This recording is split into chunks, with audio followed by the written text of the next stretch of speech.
The full episode is now available on Patreon and YouTube memberships. Please see the link in the description for more details. Preston, I think the audience...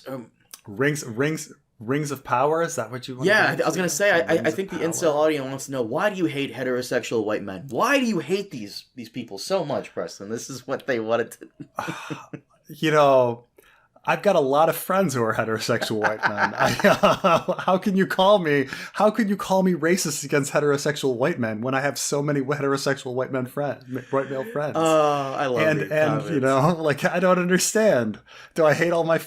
Did you? The funny thing is for me, once again, just like She-Hulk, for me, Rings of Power is square in the middle. Okay, I know. Yoiston art. For those of you who don't know, we have a fellow YouTuber friend who does Lord of the Rings content, Yoiston from Men of the West. I've listened to all his reviews.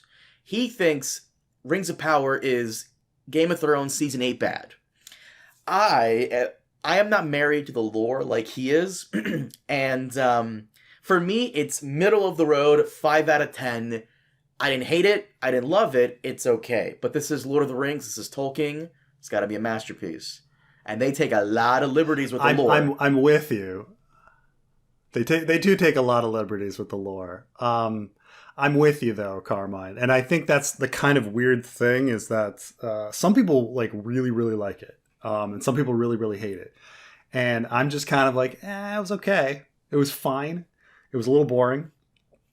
They had not enough plot for that much time. It's kind of the reverse of House of the Dragon, where House of the Dragon has too much plot and they're just like speeding through stuff, and you're like, oh my god, just slow down.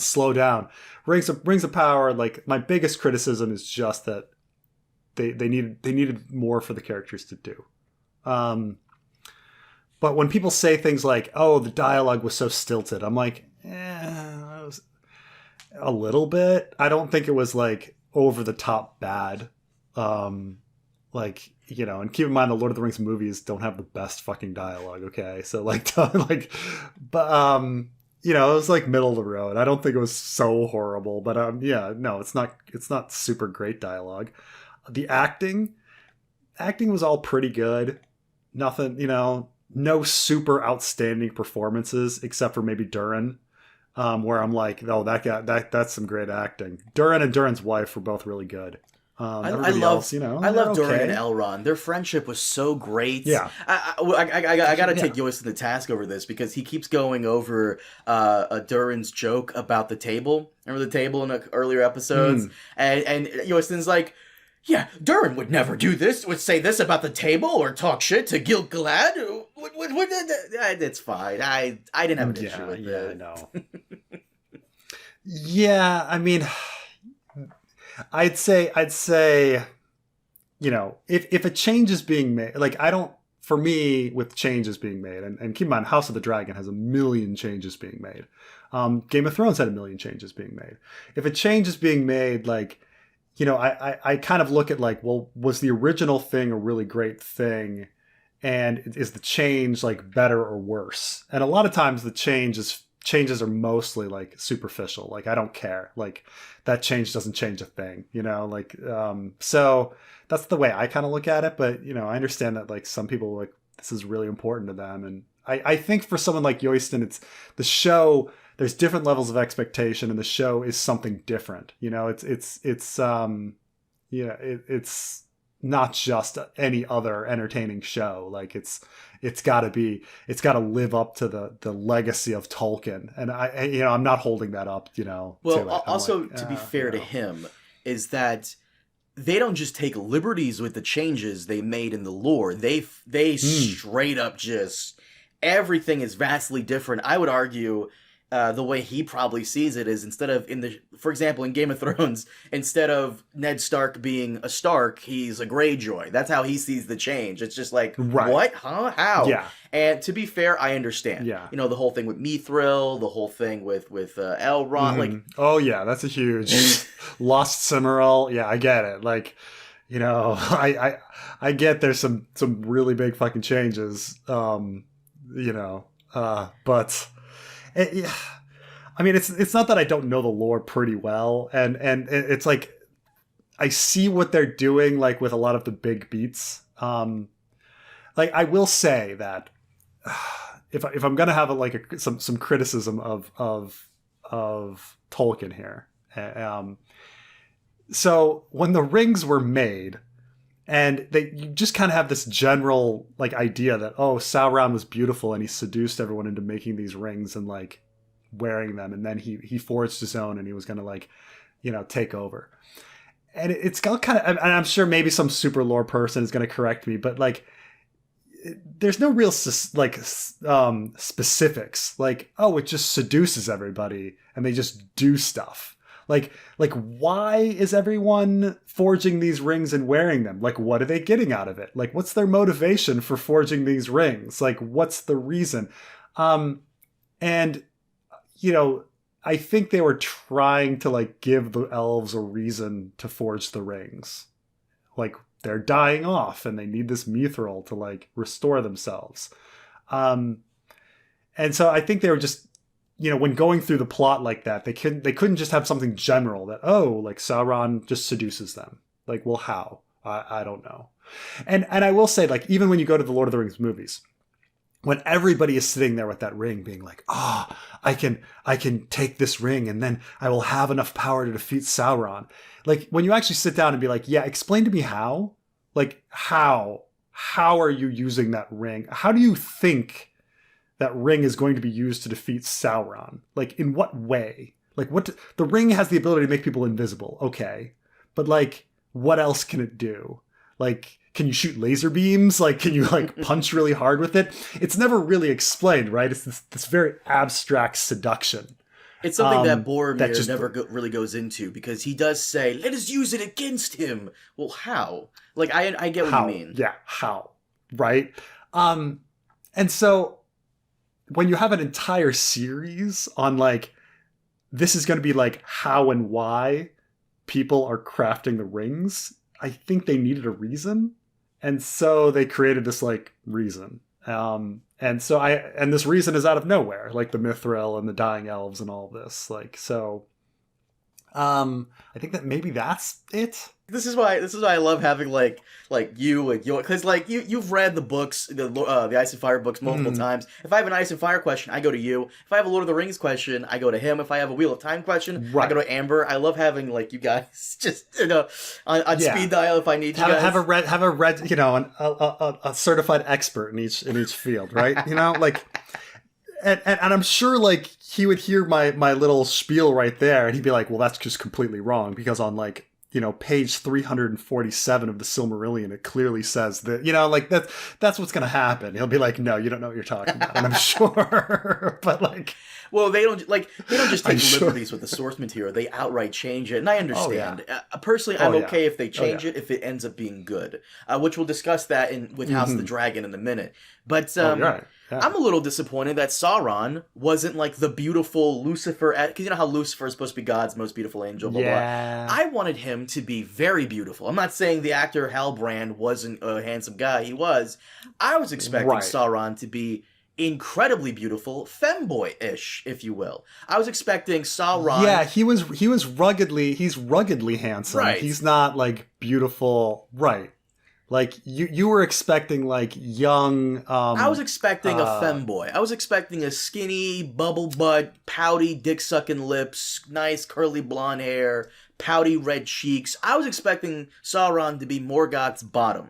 That's what I wanted Sauron to be. I wanted Sauron to be a baby back bitch. It's like young Jared Leto back when he was like in My So-Called Life. I wouldn't go like Jared that Leto, kind of thing. Yeah, something like that.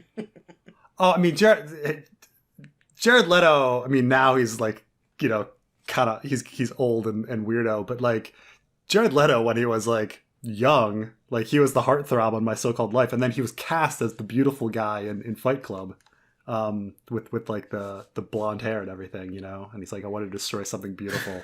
I wanted Sauron to be a femboy, Preston. That's what I wanted. I wanted him to be a nice pouty femboy. That way, when you're like, could that guy be Sauron? And you're like, no, of course not. He can barely hold up a hammer. Look at him. and then it's like, oh, he's Sauron the entire time. Yeah, it's tough that everyone was claiming every character was Sauron. So when to be fair, Sauron every character was Sauron. Let's be honest. Every other character was Sauron. You're right, because they actually accused Gandalf of being Sauron, like to throw everybody off, right? Yeah. But yeah, everybody thought every character was Sauron, and then it turns out one of the characters was Sauron. So, and to be honest, what's you gonna do? This whole thing. I love mysteries like that. Like, oh, where's Sauron? Oh, he's a shapeshifter. Oh, and I wished they would have made it more ambiguous. Because by episode 4, I knew Halbrand was Sauron because it was so fucking obvious. Yeah, what I thought it was pretty obvious too, because he was pretty evil, like just beating those people up in Númenor and stuff like that. Oh yeah, of course. And you know, of course, and then you also have the thing that I think it was Gil-galad or Elrond who says it in episode 1 or 2.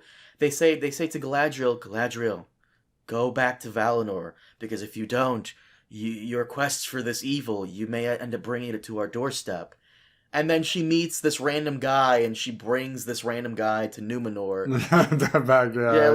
It's like poetry, it rhymes. So it's I mean, there's a few things plot wise that I think are kind of ridiculous. Like okay, so Milf and Arendir,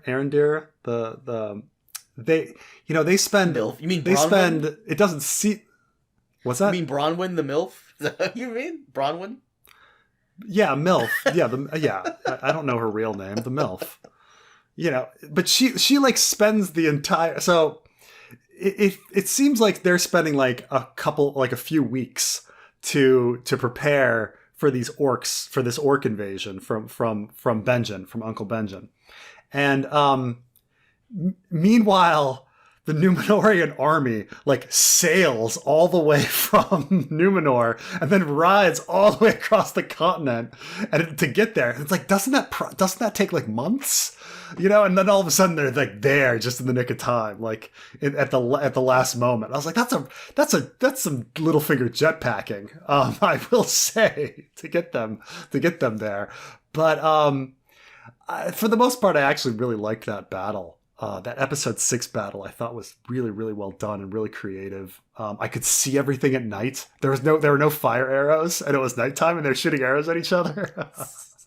But then they spent all of this time like building her up, building Milf up as a leader, and they did. I think they really successfully made her into a great leader by the end. And then Sauron walks in and they're like, oh, you're our king. Yay, king. And you're like, dude, this is a rando off the street. Who the fuck are you doing?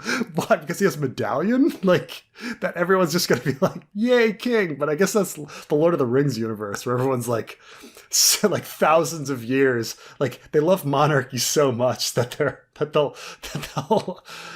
they'll kneel to anybody who happens to be their king thousands of years later, rather than just being like, Milf, you're our leader because you're clearly the best leader. But I don't know. I thought the show got better as it went on. I will say that. I thought it started out a little slow and weak, and then I thought episode 6, I was like, no, this is really fun. I gave the show the benefit of the doubt when it first started, but it took way too long to get to the point. I saw a lot of the interview. I read actually all of the interviews that the showrunners did. First and foremost, Amazon, I don't know what you guys were thinking. Were you guys trying to replicate what Game of Thrones did with Dave and Dan? Because even though Dave and Dan did stuff before, they were virtual unknowns. Putting Tolkien in the hands of actual virtual unknowns this time around, did you think you were going to catch lightning in a bottle like Dave and Dan did with Thrones? Because you did not, number one. Number two, a lot of the criticisms aimed at the showrunners, they handled it fairly well, and then some they didn't. One of the criticisms they handled fairly well was elves having long hair. Because there was an interview and they're like, why don't the elves have long hair? And the guy made a good point. He goes, show me the writing in which Tolkien says they have to have long hair. Okay, fair. But then, like people were saying the pacing is too slow, and the showrunner was like, well, I like it to get the time to establish characters. Keep in mind, even in the lore, there's nothing in the lore that even says they have pointy ears.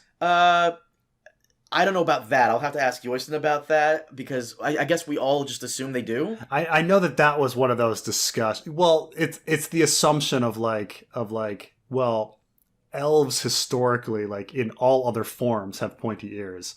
So if you're going to call something an elf, of course it's going to have a pointy ear. The idea of elves, whether it be like, tiny little Keebler elves that live in trees. Like, I know that. Actually, do the Keebler elves might actually predate Lord of the Rings. I have to look that up. I saw some clips from the Hobbit cartoon from like the 70s, and the wood elves are like those little hobgoblin looking things, those spindly legs. Like, yeah. I mean, it's like, why would it's like, it's like, even if somebody didn't, like, a dwarf, like, even if somebody didn't say a dwarf was short, like, it would be assumed with the name dwarf. But I'm trying to think about, let me look up when these elves came, because these Keebler elves, they were created in 1968. So that's The Hobbit was, I believe, the either 30s or 40s. I think it was the 30s. You're right. Yeah, you're right. It was 1937. So, okay. But nonetheless, there's going to be other elves, like Elf on the Shelf and stuff like that. Where, lots of elves in history. But elves, like, almost by definition, have pointy ears. So, of course, when Tolkien, like, wrote that these are elves, we're gonna think that they have pointy ears. Like, why wouldn't they? No, well, the showrunners were saying, like, they want to take the time to establish the characters and do this. And I understand that. But this is something George R. R. Martin understood about House of the Dragon, because in George R. R. Martin's blog post, which we'll discuss briefly, he even admitted that he was afraid to do 13 episodes of House of the Dragon because he felt as though the audience would find it too boring. Because a lot of House of the Dragon has been set up. It's been interesting setup, but a lot of it was set up. He was afraid that the audience might find it too boring, that a lot of season 1 was just set up. Yes. This is Rings of Power's problem. A lot of this is just set up, and not a lot of people doing stuff. Too much setup, so, yeah. Right. The reverse problem. And I understand that, like, House of the Dragon, they were hedging their bets by cramming too much plot in. Because they were so scared they would go too slow that they went too fast, right? Like, I think if they had to do it all over again, they would do what we thought, which was, like, have more episodes, I mean, George R. R. Martin even said it, but, like, have season 1 be up to episode 5 or whatever. But if they knew it was going to be a success, but they didn't know it was going to be a success, so they had to rush. Lord of the Rings, it's funny. It's funny that they spent so much money and then started cutting corners other places, right? Because they bring in nobodies as showrunners. That's to save money. They bring in all nobody actors. I mean, I understand that, like, MILF was Barney's girlfriend on How I Met Your Mother and stuff like that. You've got Uncle Benjen, and she was. Who was she? Barney's girlfriend. I think she is that it. Bronwyn. No. Yeah. I love Nora. Nora was great. So, but still, she's not a huge actor. So, they cut some corners here and there. But also the amount of money that they spent, it was already going to be their cinematic universe thing. Like, that, like, Amazon is doing cinematic universe Lord of the Rings. Like, it's not just going to be Rings of Power. It's going to be, like, a bazillion tales. Like, two blue wizards. Like, they're going to do a show about 2 blue wizards.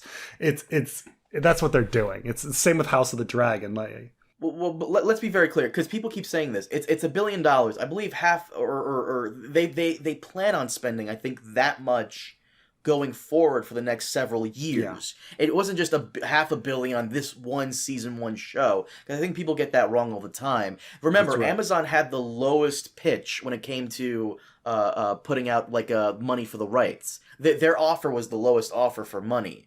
It was Netflix and HBO. I think Netflix had the highest, and Tolkien turned them down because their ideas were fucking trash. So, and the Tolkien estate was also supposed to have a seat at the table for a lot of the major decisions in the show. So I'll have to ask I'll have to ask Yoyston about that, because so I just, like, when the second spinoff is going to happen. That, and because I think it is. I think it is going to happen. I mean, Well, the first spin-off is War of the Rohirrim, which is an animated one, and then I think okay. I didn't hear anything about the second spin-off. You said it's about the Blue Wizards? No, I was just pulling that out of my butt. Oh. like the 9 voyages of Corlys Velaryon, you know, Right. like you can do the same thing, but have the two blue wizards, you know, like have their adventures. Like you could do anything you want, you know, but they're going to do it. Like that's what's happening. Honestly, it's going to take a while because I wouldn't. they say it's going to take 2 years to just put together the second season of Rings of Power. But Well, here's the thing. so it may be. I'm a actually while, excited but- for the second season of Rings of Power, and I'll tell you why. Because I don't know, maybe fool me once, shame on you. Fool me twice, shame on me. But they were saying how season 2, they just did an interview with it. Season 2 is you might have seen this all over social media. Sauron's supposed to be like Walter White. He's supposed to be evil, but in a complex way. Okay. Yeah, no, I liked it. First of all, like when that episode 8 happened, and you know, normally I hate dream sequences, but I have to say, like, I really liked Galadriel's dream sequence where she goes back in time and like meets her brother, and then like is in the ocean with Sauron, and like the water is calm, and then there's like ripples across the water, and then they're in like a thrashing ocean. Like the direction on that and the cinematography on that was really well done. I put that on Twitter when they're on the liked it. raft, and then she sees the reflection of like her, and then like Sauron's true. Like that was sick. Yeah, that was some beautiful stuff, and I was like, whoa! For a moment, like I was like, whoa, this is really well done. And then listening to Sauron's like speech about how like he's not trying to be evil, like in his mind he's not evil, right? You know, and that's kind of a fun little thing. Like, what does he think he is? He is in his mind, because like, why would Sauron why would anyone consider themselves evil? Like, wouldn't he have his own like way to frame it? He's a necessary you know? force of nature is probably how he views himself. Yeah. So, and then I was like, oh, and then he offers the queenship to her. I was like, that's where all the sexual tension over the season was going. And then she turns him down, you know.